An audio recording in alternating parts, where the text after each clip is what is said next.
name is Tyler Sutter. This clown is Carl Skeens. We are the 20 Penny Circus. We specialize in entertainment for people with questionable taste.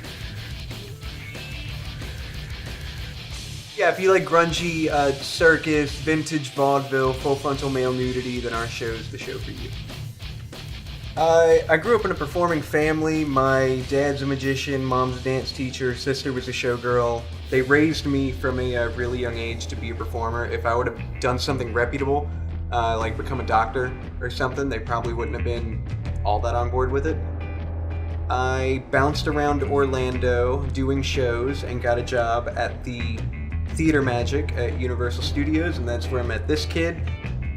Got out of high school and I started working at this year-round haunted attraction in Orlando, Florida, and there's a magic shop right next to the haunted house.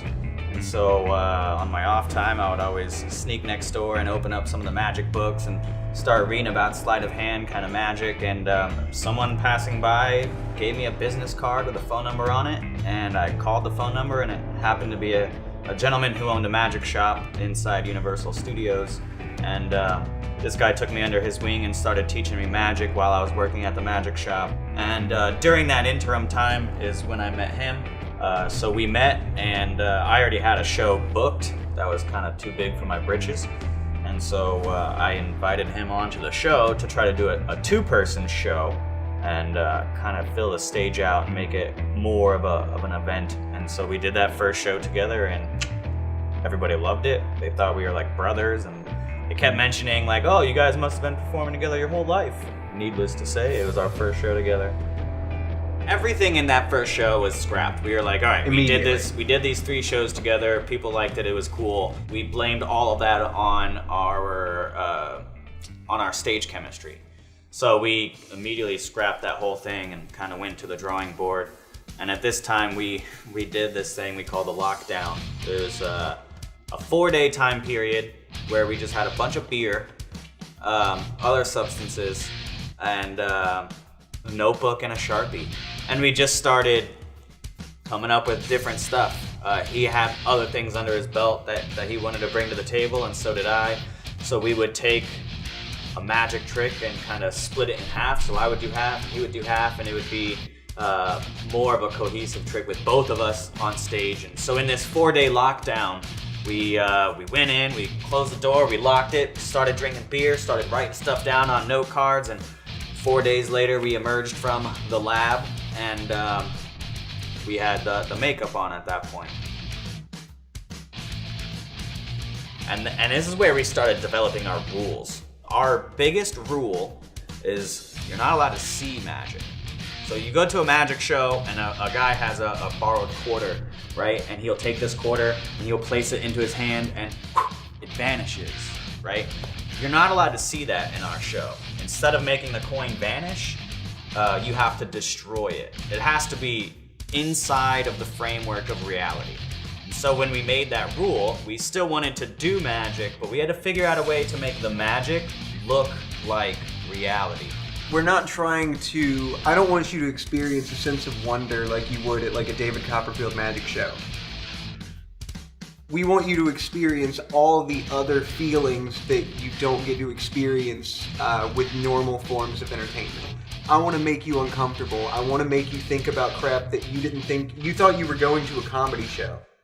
You know, like I really just want you to question things, and also question what the limits of the human body and just civilization are in general.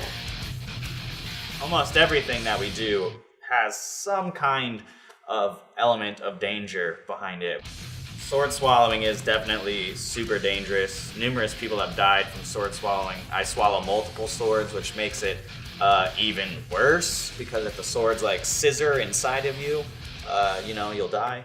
So, I mean, sword swallowing is definitely super dangerous. I have yet to be hurt sword swallowing. I've been doing that for about 3 years, and I have not been hurt sword swallowing. But, I mean, the danger is definitely there. It's more or less always being respectful of what you're doing.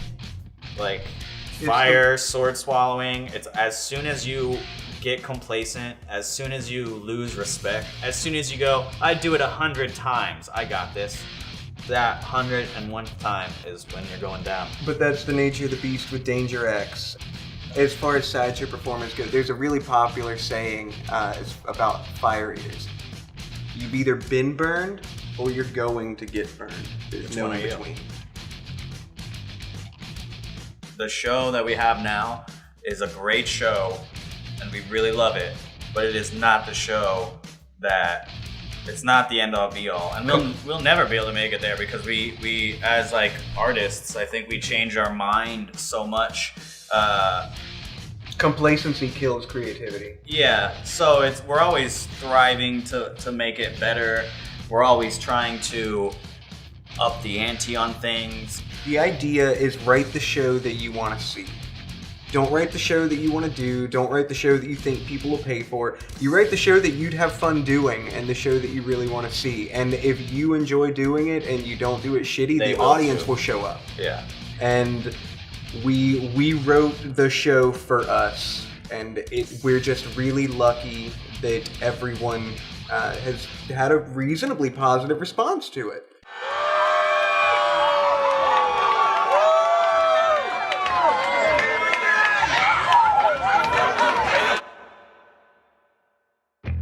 Honestly, we're never gonna be that awesome again unless like only in club scenarios like that can we be that kick-ass. But for those 400 people in that venue, we're the most badass motherfuckers you ever saw.